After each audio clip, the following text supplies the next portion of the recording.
किसी के भी मन की बातें जानने के लिए 3 तरीके होते हैं, लेकिन इन तीनों तरीकों को समझना अति आवश्यक है। यदि आप इन 3 तरीकों को समझ लेते हैं तो आप किसी के भी मन की बातें बड़ी ही आसानी से जान सकते हैं। बहुत समय पहले की बात है। एक छोटा सा गांव था। उस गांव में 2 भाई रहा करते थे। बड़ा भाई अंधा था और इसलिए वह हमेशा घर पर ही बैठा रहता था और छोटा भाई खेती किया करता था। लेकिन खेतों में अत्यधिक जानवर आने से पूरी फसलें नष्ट हो जाती थीं, जिनके कारण छोटा भाई बहुत ही ज्यादा परेशान हो चुका था। एक दिन उसे एक तरकीब सूझी। उसने सोचा, खेतों में से इन जानवरों को भगाने के लिए क्यों ना मैं अपने बड़े भाई की मदद ले लूं। वैसे भी बड़े भैया अंधे हैं, खेतों में बैठे रहेंगे और जानवरों की आहट आने पर वह उन्हें जोर से चिल्लाकर भगा भी सकते हैं, जिससे हमारी फसलें नष्ट होने से बच जाएंगी। यह सब सोच विचार करने के बाद उसने अपने खेत में एक झोपड़ी तैयार कर ली और अपने अंधे भाई को खेत में बैठा दिया और उनसे कहा, भैया, यदि कोई जानवर की आहट आपको सुनाई दे तो आप जोर जोर से चिल्लाना। यह सुनकर वह जानवर यहां से भाग जाएंगे और हमारी फसलें नष्ट होने से बच जाएंगी। बड़ा भाई खुशी खुशी अपने छोटे भाई की बात मान भी लेता है और वह उस दिन से खेत में ही रहना शुरू कर देता है। जब भी किसी जानवर की आहट उसे सुनाई देती तो वह जोर जोर से चिल्लाने लगता, जिससे वह जानवर वहां से भाग जाता था। ऐसा करते करते कई दिन बीत चुके थे। तभी एक दिन उसके खेत में एक हिरण भागता हुआ आया और वह खेत की बाड़ को तोड़कर वहां से भाग गया। लेकिन उसे हिरण का पीछा करते हुए एक राजा भी उस खेत में आ पहुंचा। तभी राजा की नजर उस अंधे भाई पर पड़ती है। राजा उस व्यक्ति से कहता है, देखो, मैं यहाँ पर एक जानवर का पीछा करते हुए आया हूँ। क्या तुमने उस जानवर को यहाँ पर देखा है? पर वह व्यक्ति कहता है, हे राजन, मैं तो अंधा हूँ, मैं भला किसी जानवर को कैसे देख सकता हूँ? लेकिन मैं आपको इतना जरूर बता सकता हूँ कि जो जानवर मेरे खेतों से भाग कर गया है वह आपके लायक नहीं है। आप उसके पीछे अपना समय बर्बाद न करें। राजा संदेह व्यक्त की बात सुनकर बड़ा ही अचरज में पड़ जाता है। वह सोचने लग जाता है कि यह तो अंधा है, फिर इसे कैसे पता चल गया कि जिस हिरण की तलाश कर रहा हूं वह मेरे लायक नहीं है। तभी राजा उस अंधे व्यक्ति से कहता है, कहीं तुम मुझसे झूठ तो नहीं बोल रहे हो कि तुम अंधे हो और तुम्हें कैसे पता कि जो जानवर यहां से भागा है वह मेरे लायक ही नहीं है? इस पर वह अंधा व्यक्ति कहता है कि यह राजन, जिसे आप एक हिरण समझ रहे हैं, असल में वह एक हिरण नहीं है बल्कि एक मादा हिरण है और वह गर्भवती भी है। और जहां तक मुझे झांत है, मैंने कभी किसी राजा को किसी गर्भवती हिरण का शिकार करते हुए नहीं सुना है और इसी कारण से मैं आपसे यह कह रहा हूं कि यह हिरण आपके लायक नहीं है। आप उसके पीछे अपना समय व्यर्थ न करें। यह सुनकर राजा और भी अचरज में पड़ गया कि अंधा आदमी कैसे जान सकता है कि वह हिरण गर्भवती है। राजा कुछ देर सोच विचार करने के बाद अपने सेनापति से कहता है, सेनापति जी, मुझे वह जानवर जिंदा चाहिए, क्योंकि मुझे यह पता करना है कि क्या वह गर्भवती है या नहीं, क्योंकि यह अंधा आदमी बहुत विश्वास के साथ कह रहा है और मुझे इस बात की पुष्टि है।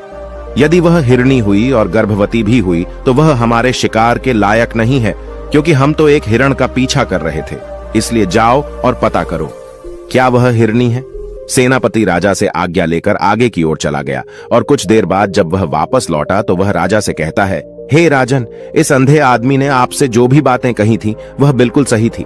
वह एक हिरणी ही है और वह गर्भवती भी है।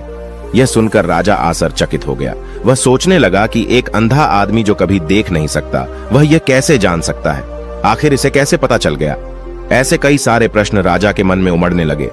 अब राजा ने ठान लिया था कि मुझे इस बात की तह तक पहुंचना है कि आखिर यह अंदाज में कैसे जानता है कि वह जानवर गर्भवती है। यह सोचकर राजा उस अंधे आदमी के पास जाता है और उस अंधे आदमी से कहता है, देखो, मैं यह तो नहीं जानता कि तुम सचमुच में अंधे हो या नहीं, लेकिन मैं तुमसे एक बात जानने आया हूं। क्या तुम मेरे प्रश्न का सही सही जवाब दोगे? इस पर वह अंधा व्यक्ति कहता है, हे राजन, आप जो कुछ भी पूछना चाहते हैं आप पूछ सकते हैं, मैं आपको बिल्कुल सच सच जवाब दूंगा। इस पर राजा कहता है, देखो, एक तो तुम कहते हो कि तुम अंधे हो और दूसरी तरफ तुमने यह बता दिया कि जिस जानवर का पीछा कर रहा हूं वह एक हिरणी है और वह गर्भवती भी है। तुम्हें कैसे पता चल गया? तुम्हारे खेत में तो और भी जानवर आते होंगे और भी तो जानवर यहां से गुजरते होंगे, फिर तुमने यह कैसे अंदाजा लगाया? तभी वह अंधा व्यक्ति राजा से कहता है, हे राजन, आप जिसका पीछा कर रहे थे वह जब मेरे खेत में आई तो उसकी रफ्तार और उसके भागने की आहट से मुझे यह एहसास हो चुका था कि वह एक हिरणी है और मेरे खेत की जो बाड़ है, जो जानवरों को रोकने के लिए खेत के चारों तरफ बनी है, वह बहुत छोटी है। उसकी ऊंचाई ज्यादा नहीं है, लेकिन वह जानवर इस बात को तोड़कर भागे, और यदि वह इस बात को छलांग लगाकर पार करने का प्रयास करती तो इससे उसके बच्चे को खतरा हो जाता। और इसी बात से मैंने यह पता लगा लिया कि वह गर्भवती है। इस पर राजा के मन में एक और प्रश्न उठा। राजा ने कहा कि तुम्हें कैसे पता चल गया कि वह एक हिरणी ही है, और भी 2 जानवर यहां से आते जाते होंगे। इस पर वह अंधा व्यक्ति कहता है, राजन, मैं पूरा दिन सुबह शाम यहीं पर बैठा रहता हूं और मेरे सुनने की शक्ति बहुत तेज है। मैं भांप सकता हूं कि कौन सा जानवर मेरे खेत में आया है, और उसी के आधार पर मैं जोर जोर से चिल्लाता हूं ताकि वह मेरे खेत से भाग जाए और मेरे खेत की फसलें नष्ट होने से बच जाएं। राजा उस अंधे आदमी का यह जवाब सुनकर पूरी तरह से संतुष्ट हो चुका था। वह मन ही मन सोच रहा था कि आदमी भले ही अंधा है, लेकिन यह तो बड़ा ज्ञानी मालूम पड़ता है। इस आदमी से कुछ न कुछ तो काम निकलवाना ही चाहिए। यह विचार लिए राजा वहां से वापस अपने महल की ओर लौट जाता है। कुछ दिनों के बाद राजा अपने सेनापति को आदेश देता है कि जाओ और उस अंधे व्यक्ति को महल लेकर आओ। सेनापति अपने राजा की आज्ञा का पालन करता है। वह तुरंत ही उस अंधे आदमी के पास पहुंचता है और उस अंधे आदमी को राजमहल चलने के लिए कहता है। अंधा व्यक्ति बड़ा ही चालाक था। वह समझ चुका था कि राजा जरूर मुझे कुछ न कुछ काम सौंपने वाले हैं और वह काम मुझे मुसीबत में डाल सकता है, लेकिन फिर भी वह सेनापति की बात मान ली और सेनापति के साथ राजमहल पहुंच गया।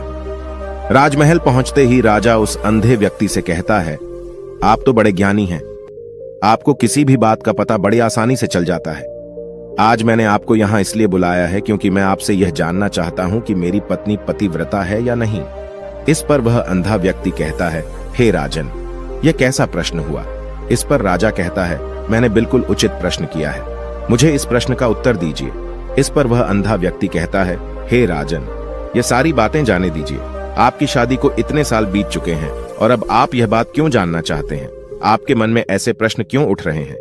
इस पर राजा जिद करते हुए कहता है, आपको मुझे इस प्रश्न का उत्तर जरूर देना होगा। यदि आप मुझे इस प्रश्न का उत्तर नहीं देंगे तो मैं आपको मृत्यु दंड दे दूंगा। राजा के मुंह से यह बात सुनकर वह अंधा व्यक्ति कहता है राजन, यदि आप इस प्रश्न का उत्तर जानना चाहते हैं तो इसके लिए आपको मेरा एक काम करना होगा। राजा कहता है, बोलो मुझे क्या काम करना होगा? इस पर वह कहता है, इसके लिए आपको अपनी पत्नी को मेरे साथ कमरे में अकेले छोड़ना होगा। उस अंधे व्यक्ति की यह बात सुनकर राजा पहले तो क्रोधित हो जाता है, लेकिन फिर कुछ सोच विचार करने के बाद वह उस अंधे व्यक्ति की बात मान लेता है और अपने सेनापति को आदेश देता है, सेनापति जी, इस व्यक्ति को और मेरी पत्नी को एक कमरे में कुछ देर के लिए अकेला छोड़ दें। सेनापति बिल्कुल वैसा ही करता है। अब राजा की पत्नी और वह आदमी एक कमरे में बंद हो चुके थे। तभी आदमी राजा की पत्नी से कहता है, रानी, मैं आपको छूना चाहता हूं। इस बात पर रानी अत्यधिक क्रोधित हो जाती है और उस अंधे व्यक्ति को पकड़ पकड़कर पीटने लगती है, कभी हाथों से तो कभी लातों से तो कभी पटक पटक कर। इस तरह उसने अंधे आदमी की बहुत पिटाई की। उसके बाद किसी तरह से वह अंधा आदमी अपनी जान बचाकर वहां से भाग निकलता है और राजा के पास पहुंचता है और राजा से कहता है, हे राजन, आपकी पत्नी पतिव्रता नहीं है। यह बात सुनकर राजा अत्यधिक क्रोधित हो उठता है और राजा अपनी तलवार म्यान से निकालकर सीधा अपनी पत्नी की ओर जाता है। क्रोधित होकर वह अपनी रानी से कहता है, रानी जी, आज मैं जो भी सवाल आपसे करने वाला हूं उसका मुझे सच सच जवाब दीजिएगा, और यदि आपने एक शब्द भी छोटा कहा तो मैं आपका सर अभी आपके धड़ से अलग कर दूंगा। आगे राजा कहता है, मुझे बताइए, आप पतिव्रता हैं या नहीं? इस बार रानी कहती है, हे राजन, आप भले मुझे जान से मरवा दें, लेकिन आज मैं सच बोलूंगी, मैं पतिव्रता नहीं हूं। राजा ये बात सुनकर बहुत ही दुखी और निराश हो जाता है। उस अंधे आदमी ने जो भी कहा था वह बिल्कुल सच कहा था। यह बात सुनकर तुरंत ही राजा उस अंधे आदमी के पास पहुंचता है और आकर उस अंधे आदमी से कहता है, तुम्हें कैसे पता चला कि मेरी पत्नी पतिव्रता नहीं है? अंधा आदमी कहता है, हे राजन, बड़ी सीधी सी बात है, मैंने तो आपकी पत्नी से बस इतना ही कहा था कि मुझे आपको छूना है। और इस बात पर वह इतना क्रोधित उठी कि उन्होंने गुस्से में आकर मुझे लात घूंसों से पीटना शुरू कर, और भला कोई औरत किसी और मर्द को कैसे छू सकती है? लेकिन उन्होंने न आव देखा न ताव, बस लात घूंसों से मुझ पर बरसना शुरू कर दी। और एक पतिव्रता नारी कभी भी पराये मर्द को नहीं छूती। जब मैंने उनसे छूने के लिए कहा था तो वह उस वक्त मुझे मना कर सकती थी, लेकिन उन्होंने तो मुझे पीटना शुरू कर दिया और देखते ही देखते उन्होंने मेरे पूरे शरीर को छू लिया। अब आप ही बताइए, ऐसी स्त्री भला पतिव्रता कैसे हो सकती है? इस बात पर राजा कहता है, तुम तो बड़े ज्ञानी मालूम पड़ते हो, तुम्हारी बात बिल्कुल सही है। चलो तुम मेरे एक और प्रश्न का जवाब दो। तुमने मुझे इस प्रश्न का सही जवाब दे दिया तो मैं तुम्हें यहां से जाने दूंगा। राजा उस अंधे आदमी से कहता है कि तुम मुझे बताओ, क्या मैं सच में अपने पिताजी का ही बेटा हूं या फिर किसी और का? इस पर अंधा आदमी कहता है, हे राजन, इस बात से आपको क्या लेना देना, आप किसी की भी औलाद हो, आखिर आप इस राज्य के राजा ही, इसलिए इस प्रश्न को जाने दीजिए। राजा कहता है, नहीं नहीं, मुझे इस प्रश्न का सही जवाब चाहिए, अन्यथा यह प्रश्न मुझे बहुत परेशान करता रहेगा, इसलिए मैं इसका सही सही जवाब आपसे जानना चाहता हूं। यदि तुम इसका सही सही जवाब दे देते हो तो तुम यहां से जा सकते हो। इस पर वह आदमी कहता है, इसके लिए तो मुझे आपकी मां के पास भी जाने की आवश्यकता नहीं है। मैं आपको अभी भी यह बता सकता हूं कि आप किसकी औलाद हैं, लेकिन उससे पहले मैं चाहता हूं कि आप मुझसे वादा करें कि आप मुझ पर क्रोध नहीं करेंगे। राजा ने कहा, मैं तुमसे वादा करता हूं, मैं तुम पर क्रोध नहीं करूंगा। उसके बाद वह अंधा आदमी राजा से कहता है, राजन राजन, आप तो अपने ही पिता के पुत्र, लेकिन आप पर एक कंजूस सेठ की छाया पड़ी हुई है। यह सुनकर राजा बहुत ही क्रोधित हो उठा और वह तुरंत तलवार निकालकर अपनी मां के पास पहुंच जाता है। वहां पर पहुंचने के बाद अपनी मां से कहता है, मां मुझे सच सच बताइए, क्या मैं अपने ही पिता का पुत्र हूं या नहीं? यदि आपने मुझे सही सही नहीं बताया तो मैं यहीं पर प्राण त्याग दूंगा। मुझे बताओ क्या सच है? इस पर उस राजा की मां कहती है, बेटा तू है तो अपने ही पिता का पुत्र, लेकिन तुम्हारे ऊपर एक कंजूस सेठ की छाया पड़ी हुई है। जब मैं एक बार नहाने के बाद अपना मुंह आईने में देख रही थी, तभी उस कांच के पीछे मुझे एक कंजूस सेठ नजर आता है और उसी की छाया तुम पर पड़ चुकी है। यह सुनते ही राजा और भी ज्यादा अचरज में पड़ जाता है और वह तुरंत दौड़ा दौड़ा वापस उस अंधे आदमी के पास पहुंचता है और उस अंधे आदमी से कहता है, तुम्हें कैसे पता चला कि मुझ पर एक कंजूस सेठ की छाया पड़ी हुई है? इस पर अंधा आदमी कहता है, राजन, आपने मुझसे कई सारे सवाल पूछे जिनका जवाब भी मैंने आपको सही से दिया। यदि कोई और राजा होता तो मुझे उसके बदले ढेर सारे इनाम दिया होता, लेकिन अब तक आपने मुझे एक फूटी कौड़ी भी नहीं दी। इस बात से मैंने अंदाजा लगा लिया था कि आप बहुत कंजूस हैं। यह बात सुनकर राजा जोर जोर से हंसने लगा और कहता है कि आप जो भी मांगे तो मैं आपको अवश्य दूंगा, लेकिन मुझे यह बात बताओ कि तुम्हें कैसे पता चल जाता है कि कौन सी बात सही है और कौन सी बात गलत? तुम किसी की बात का इतना सटीक और सही जवाब कैसे दे पाते हो? इस पर वह अंदाज में कहता है कि हे राजन, मैं तो वैसे ही अंधा हूं। मेरी आंखें होती तो मैं किसी की भी मन की बातें बड़ी सरलता से जान लेता। मन की भी एक भाषा होती है और यह भाषा मनुष्य के शरीर के व्यवहार के रूप में देखी जा सकती है। उसकी आंखों से, उसके होठों से, उसकी दान करने के तरीकों से, उसकी क्रियाओं से यह पता किया जा सकता है कि उसके मन में क्या चल रहा है। उसके आधार पर हम किसी के भी मन की बातें जान सकते हैं, लेकिन मैं तो जन्म से ही अंधाज हूं, मैं देख नहीं सकता, इसीलिए मैं क्रियाओं से देखता हूं। यदि मुझे कोई बात जाननी होती है तो अगले आदमी को मुझे कुछ काम देना पड़ता है, जिस पर वह व्यक्ति किस तरीके से उस काम को करता है, उसके आधार पर ही मैं यह पता लगा पाता हूं कि आखिर उसके मन में क्या चल रहा है। तभी वह राजा कहता है, तो इसका अर्थ यह हुआ कि मैं भी किसी के भी मन की बातें जान सकता हूं। इस पर वह अंधा आदमी कहता है कि हे राजन, अवश्य, किंतु उससे पहले आपको अपने ऊपर काम करना होगा और वह अपने मन को शांत करना, अपने मन को वर्तमान में लाना, जिसके लिए मैं आज आपको 3 तरीके बताने वाला हूं। और ये तीनों ही तरीके बड़े ही आसान हैं और सरल हैं, किंतु हे राजन, उससे पहले आपको एक काम करना होगा, अपने मन को एकाग्र करना होगा। जब हम अपने मन को एकाग्र करते हैं, अपने मन को वर्तमान में लाते हैं, तो हम दूसरे के मन की बातें जान सकते हैं, क्योंकि वह आदमी अभी भी अपने मन में वर्तमान में ही सोच रहा है और हमारे मन को वर्तमान में ही लाना होगा, तभी हम उसके मन की बातें जान सकते हैं। यदि हम अतीत में हुई घटनाओं के बारे में सोच रहे होंगे तो जो अगला आदमी में सोच रहा है, वर्तमान में अपनी मन में बात कर रहा है, वह हम कैसे जान पाएंगे? क्योंकि हम तो अतीत की घटनाओं में डूबे हुए हैं। इसलिए किसी के भी मन की बातें जानने के लिए सबसे पहले हमें अपने मन को एकाग्र करना होगा, उसे वर्तमान में लाना होगा। फिर वह अंधा व्यक्ति राजा से कहता है, हे राजन, जो 3 तरीके मैं आपको बताने वाला हूं, इन 3 तरीकों से आप बड़ी आसानी से किसी के भी मन की बातें जान सकते हैं। यह राजा जो सबसे पहला तरीका है वह आंखों पर ध्यान देना। किसी व्यक्ति से बात करते हुए उसकी आंखों में देखना, उसकी आंखों पर ध्यान देना ज्यादा जरूरी है, क्योंकि आंखें बोलती नहीं और बहुत कुछ कह जाती हैं। यदि हम किसी व्यक्ति की आंखों को, इशारों को समझना सीख जाएं, तो हम यह जान पाएंगे कि व्यक्ति के दिमाग में क्या चल रहा है, वह क्या सोच रहा है और अभी वह क्या करने वाला है। मेरे पास आंखें नहीं हैं, लेकिन मैंने अपने गुरु से यह विद्या सीखी है, क्योंकि बहुत साल पहले मेरे पास आंखें थीं और मैं उस वक्त लोगों के मन की बातें केवल आंखों में ही देखकर जान लेता था। इसलिए यदि आप भी दूसरों की बातें जानना चाहते हैं तो आपको भी उनकी आंखों पर गौर करना होगा, जैसे कि वह कब और कहां किधर देख रहे हैं। वह आंखों को इधर उधर घुमा रहे हैं या फिर उसकी आंखें खुश नजर आ रही हैं, और फिर आंखों में कहीं निराशा तो नहीं है, जैसा कि एक चोर होता है। उसकी आंखों में जब हम देखते हैं तो हमें यह पता चलता है कि अगला आदमी ने कोई गलती की है। ठीक उसी प्रकार जब हम किसी चालाक व्यक्ति की आंखों में देखते हैं तो आपको पता चलेगा कि उसकी आंखों में चालाकी होती है। यह एक बहुत ही सीधा और आसान तरीका होता है। यदि आपको यह पता लगाना है कि सामने वाला व्यक्ति आपसे झूठ कह रहा है या फिर सच कह रहा है, तो आपको उसकी आंखों में ध्यान देना अति आवश्यक होता है। यदि आपसे बात करते वह व्यक्ति अपनी आंखें इधर उधर घुमा रहा है या ऊपर नीचे, इधर उधर दाएं बाएं रहा है, तो इसका अर्थ यह हुआ कि वह इस बात से निकलने का कोई रास्ता ढूंढ रहा है, वह कोई झूठ बना रहा है। यदि सामने वाला व्यक्ति आपसे झूठ कहने का प्रयास कर रहा है तो वह आपसे नजर नहीं मिला पाएगा। ठीक उसी प्रकार दूसरे तरीके में हम चेहरे को पढ़ना सीखते हैं, क्योंकि चेहरे के हाव भाव होते हैं जिससे हम मन की बातें बड़ी आसानी से समझ सकते हैं, और इन्हें भी समझना बहुत जरूरी है। कभी कभी कोई व्यक्ति अपने चेहरे से, अपने हाव भाव से बहुत कुछ अलग अलग व्यवहार करता है।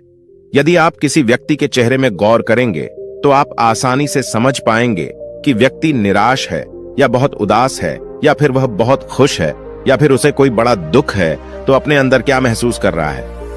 ये सारी बातें हम उसके चेहरे के हाव भाव से पता कर सकती हैं। फिर चाहे इंसान जुबान से कुछ बोले या फिर न बोले, लेकिन आप उसके चेहरे से सब कुछ पता कर सकते हैं। आगे अंधा व्यक्ति राजा से तीसरा तरीका बताते हुए कहता है कि हाथों के शरीर का व्यवहार, मन की बात समझने के लिए हमें हाथ के इशारे और शरीर के व्यवहार को समझना बहुत ही आवश्यक है। कोई व्यक्ति जब भी बात करता है, जो आपने देखा होगा कि वो अपने हाथों को हिलाता है, अपने हाथों से इशारा करता रहता है। वह बातों के साथ साथ अपने शरीर का जो व्यवहार है उसका भी पूरा उपयोग करता है, जिससे हमें यह पता चल पाता है कि वह व्यक्ति हमारी बातों पर कितना ध्यान दे रहा है और उसके मन में क्या चल रहा है। शरीर के व्यवहार को देखने के लिए उसके हाथ हिलाने के चेहरे पर बार बार हाथ लगाने और हाथों को एक दूसरे पर मसलना, ऐसी बहुत सी क्रियाएं करता है। उस पर हमें ध्यान देना अति आवश्यक है। मन की बात को समझने के लिए हमें शरीर के विज्ञान को भी समझना पड़ता है।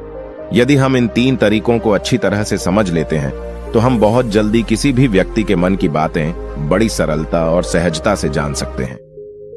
इसलिए यदि आपको किसी के मन की बातें जाननी है तो आपको उसकी आंखों पर, उसके चेहरे पर, उसके शरीर के हाव भाव को और उसके हाथों को ध्यानपूर्वक देखना होगा और समझना भी होगा, जिससे आप यह समझ पाएंगे कि आखिरकार उसके मन में क्या चल रहा है और वह क्या सोच रहा है। लेकिन उससे पहले आपको अपने मन को एकाग्र करना होगा, शांत करना होगा और अपने मन को वर्तमान में लाना होगा। तभी आप उस व्यक्ति की इन सभी क्रियाओं पर ध्यान दे पाएंगे और उन्हें समझ पाएंगे। आप यदि अतीत की घटनाओं में व्यस्त हैं, भविष्य की योजनाओं में व्यस्त हैं, तो आप उस व्यक्ति के हाव भाव पर कभी ध्यान ही नहीं दे पाएंगे और न ही आप कभी भी समझ पाएंगे कि आखिरकार उस व्यक्ति के मन में क्या चल रहा है, वह क्या सोच रहा है। या काम कोई भी कर सकता है, या एक प्रकार की विद्या है जो मुझे मेरे गुरु ने सिखाई है। राजन, अगर आपको यह जानना है तो मेरे साथ आपको कुछ दिन रहकर इसका अभ्यास करना होगा। राजा तुरंत राजी हो जाता है और वह उस अंधे व्यक्ति को अपने राज्य का राजगुरु नियुक्त कर देता है और खुद अंधे व्यक्ति का शिष्य बन जाता है। तो दोस्तों, ये कहानी आपको कैसी लगी? उम्मीद है इस वीडियो से आपको बहुत कुछ पता चला होगा। और अगर आप नए हैं तो हमसे जुड़ने के लिए इस चैनल को सब्सक्राइब करना मत भूलिएगा। मिलते हैं अगली वीडियो में कुछ नए विचारों के साथ। तब तक के लिए आपका बहुत बहुत धन्यवाद।